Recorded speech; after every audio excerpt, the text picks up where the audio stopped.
Hello everyone, मैं doctor Rukmini. आप में देख रहे हैं हमारे यूट्यूब, फेसबुक या फिर हमारे इंस्टाग्राम पेज पे आप सभी का बहुत बहुत स्वागत है। और आज के इस वीडियो में हम आपको जानकारी देने वाले हैं कि नॉर्मल ऑक्सीजन का कितना होता है, जो सर्कुलेटिंग ब्लड रहता है उसमें ऑक्सीजन का लेवल क्या हेल्दी रेंज है, यानी कि कितना होना चाहिए। परसेंटेज में हम बात करेंगे, नॉर्मल हेल्थ रेंज की हम बात करेंगे, और कितना आपका लो चला जाता है कि थोड़ा नुकसान, जिसको हम अलार्मिंग साइन कहते हैं यानी मेडिकल इमरजेंसी कहते हैं, ऑक्सीजन लेवल कैसे कम हो जाता है, किन बीमारियों में हो जाता है, किन कंडीशन में हो जाता है, पीछे क्या वजह है, यानी कि ज़्यादा हो देखा जाता है। और इसकी वजह से अगर आपका ब्लड ऑक्सीजन लेवल कम हो गया है तो क्या आपको साइन और सिम्टम यानी क्या लक्षण नजर आते हैं। तो पूरी जानकारी के लिए आपको पूरा वीडियो जरूर देखना है। और अगर आप यूट्यूब हम कुछ हेल्थ से रिलेटेड, लंग हेल्थ से रिलेटेड दवाओं के बारे में जो जानकारी देंगे उनके लिंक हम नीचे डिस्क्रिप्शन बॉक्स में भी प्रोवाइड करेंगे, तो वहां से ये मेडिसिन आप खरीद के जिनको जो प्रॉब्लम है वो अपना ट्रीटमेंट स्टार्ट करते हैं। सबसे पहले बात कर लेते हैं what is normal blood oxygen level, यानी आपके खून में, ब्लड में ऑक्सीजन का लेवल कितना होना जरूरी है। एक हेल्दी पर्सन में अगर हम परसेंटेज की बात करें तो 95% हेल्दी इंडिविजुअल में माना जाता है, और 90 तक लगभग जिनको प्रॉब्लम्स होती हैं, कोई सांस की दिक्कतें हैं, कोई फेफड़ों की अगर कोई बीमारियां होती हैं तो उनमें 90% तक भी बॉडी टू बॉडी भी रहता है, इंडिविजुअल के हिसाब से कि किसका कितना बॉडी है, किसका क्या मेडिकल प्रॉब्लम है, क्या है। देखिए, जो आपका ब्लड है, ब्लड में आपका ऑक्सीजन सर्कुलेट होता रहता है, ऑक्सीजन, और हर एक टिश्यू को ऑक्सीजन की जरूरत होती है, तो ऑक्सीजन वहां तक जाता है, यानी लाल रक्त कणिकाएं उनको वहां तक पहुंच जाती हैं। तो ये मेन फंक्शन होता है। हर एक सेल्स, टिश्यू, ऑर्गन, हर एक कोशिका तक ऑक्सीजन का पहुंचना बहुत ही ज़रूरी है। तो जहाँ पे ये नहीं पहुंच पाता है, डेफिशिएंसी हो जाती है, वहाँ पे जो ऑक्सीजन की कमी होती है उनको हम हाइपोक्सीमिया कहते हैं। तो ये एक कंडीशन हो जाता है जिसमें आपका ऑक्सीजन लेवल कम हो जाता है। हम यहाँ पे रेंज की बात कर लेते हैं कि कितना रेंज होता है। 95 to 100 mmHg माना जाता है।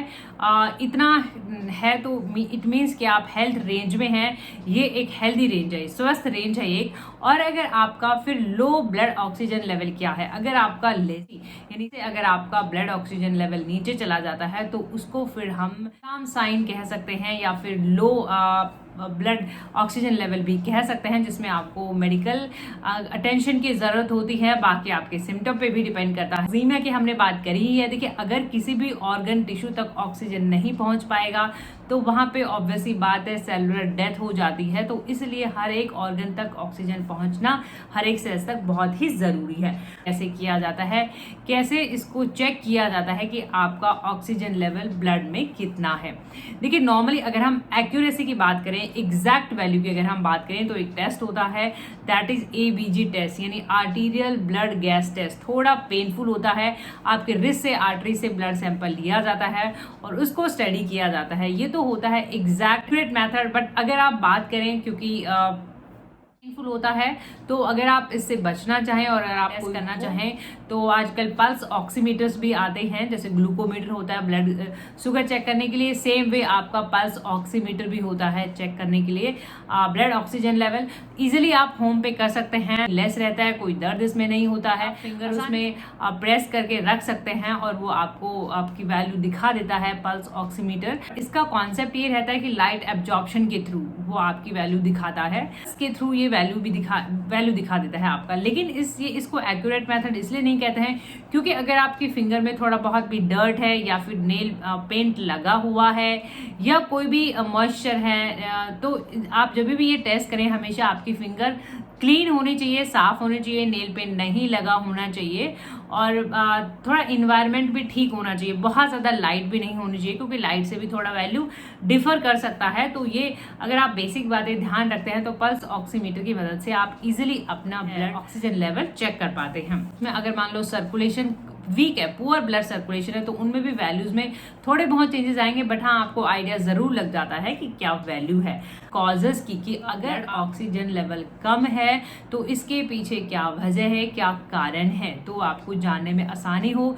देखिए, अगर ऐसा नॉर्मली क्या होता है, आपके लंग फंक्शनिंग के ऊपर, फेफड़े आपका कितना अच्छे से काम कर रहे हैं, उस इन्वायरमेंट में आसपास ही अगर ऑक्सीजन ज़्यादा नहीं है तो भी आपका ब्लड ऑक्सीजन लेवल कम हो जाता है। और अगर आपके लंग्स अच्छे से नहीं ले पाते हैं, सर्कुलेशन कमज़ोर है, आपका खून का दौरा ही कमज़ोर है, तो भी ब्लड ऑक्सीजन लेवल कई बार कम आ जाता है। कुछ डिजीज़ हैं, यानी कि कुछ बीमारियां हैं जिनमें भी कम देखा जाता है। जैसे ये यूजुअली जो बीमारियां हैं वो हार्ट से रिलेटेड और लंग से रिलेटेड है। फेफड़ों की बीमारियों की अगर हम न्यूमोनिया की बात करें तो भी आपका कई बार ऑक्सीजन लेवल कम आता है। अस्थमा की अगर हम बात करें, लंग की कई डिजीज़ हैं जैसे लंग की स्कैरिंग हो जाना, फाइब्रोसिस हो जाना, क्रॉनिक लंग डिजीज, कोई पुराने टाइम से कोई आपको फेफड़ों की बीमारी चलती आ रही है तो भी, रेस्पिरेटरी डिस्ट्रेस सिंड्रोम ARDS, तो ऐसे केसेस में भी आपका ब्लड ऑक्सीजन लेवल कम हो जाए। पीढ़ी की यहाँ पे हमने बात करी है क्रॉनिक ऑब्स्ट्रक्टिव लंग डिजीज, यानी फेफड़ों की कोई भी बीमारियां ज्यादा पुरानी बीमारियां हैं तो उनकी वजह से आपका ब्लड ऑक्सीजन। हार्ट की डिजीज की हमने बात करी, कॉन्जेनिटल हार्ट डिजीज अगर होती है, आर्टेरियल डिजीज, ब्लॉकेज जो होती है उसकी वजह से भी, तो यानी हृदय की और फेफड़ों की कुछ बीमारियों की वजह से आपका ब्लड ऑक्सीजन लेवल कम हो सकता है। और सिम्टम्स की कि क्या लक्षण देखने को मिलते हैं। देखिए, इसके लक्षण लगभग सांस से संबंधित रहेंगे और थोड़ा बहुत कमजोरी और ओरिएंटेशन से रिलेटेड रहेंगे। तो सांस से संबंधित, सांस लेने में आपको तकलीफ होती है, शॉर्टनेस ऑफ ब्रेथ हो जाता है, डिफिकल्टी इन ब्रीदिंग, दिक्कत होती है सांस लेने में, ओरिएंटेशन से दिक्कत है, जैसे मान लो कंफ्यूजन हो जाता है, ओरिएंटेशन में प्रॉब्लम होती है, इस तरीके के प्रॉब्लम। कंफ्यूजन की हमने बात की, चेस्ट पेन देखा जाना, और बेचैनी हो जाना, डिजीनेस, तो ये सिम्टम्स निकल के आते हैं बाकी केस के ऊपर, और उस किस वजह से उसको ऐसा हो रहा है उस पर भी आपको डॉक्टर विजिट करना जरूरी हो जाता है। देखिए, हमने स्टार्टिंग में डिस्कस करा था कि कुछ कुछ केसेस हैं कई बार फिजियोलॉजिकली, जैसे मान लो आपका पुराने टाइम से अगर कोई लंग की डिजीज चलती आ रही है तो उस केस में आपका फिर वो मेंटेन रहने लग जाता है। अगर आपका बॉडी उसको एक्सेप्ट कर लेता है तो ठीक है, अदरवाइज सिम्टम्स आते हैं तो फिर उस केस में आपको विजिट करना बहुत ही जरूरी है। कई बार हायर अल्टीट्यूड, कई बार आप बहुत ऊंचाई पे जाते हैं तो भी आपका जो है ऑक्सीजन लेवल कम हो जाता है, लेकिन वो फिजियोलॉजिकल होता है, उसको एडजस्ट भी कर लेता है। तो ऐसे केसेस में, बाकी अगर आपको बहुत ज़्यादा सांस लेने में दिक्कत है, कोई कॉफ रिलेटेड प्रॉब्लम है, खांसी बहुत ज़्यादा आना, सांस लेने में बहुत ज़्यादा दिक्कत होना, और आपका ऑक्सीजन लेवल 60 mmHg जो हमने बात करी थी उससे अगर बिलो हो जाता है तो फिर आपको ऑक्सीजन सप्लीमेंटेशन की ज़रूरत होती है, यानी आपको एक्सटर्नली सोर्स ऑफ ऑक्सीजन के थ्रू आपको ऑक्सीजन प्रोवाइड करना ज़रूरी हो जाता है सेलुलर डेथ से बचने के लिए। तो होम ट्रीटमेंट की थोड़ी सी हम बात कर लेते हैं कि कैसे आप घर मेंटेन कर सकते हैं। बिल्कुल आप मेंटेन कर सकते हैं। एक्सरसाइज बहुत ही क्रूशियल इंपॉर्टेंट फैक्टर है।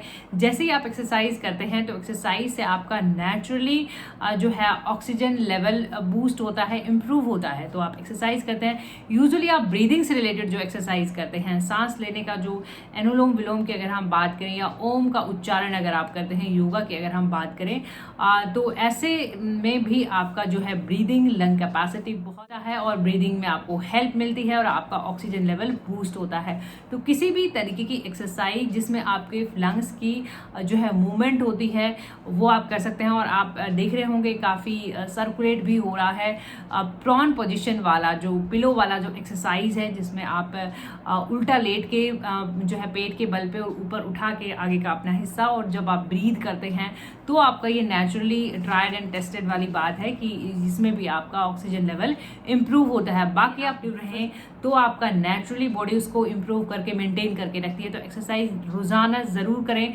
15 मिनट के बेसिस पे, और वाटर इनटेक हाइड्रेशन अपना ज़रूर रखें। फ्रूट और वेजिटेबल्स का इनटेक, फल सब्जियां ज़्यादा से ज़्यादा लें, क्योंकि ये फ्रेश होने की वजह से कहीं ना कहीं आपको हेल्प करती हैं डिटॉक्सिफाई करने में बॉडी को, और ब्रीथ करने में आसान करती हैं।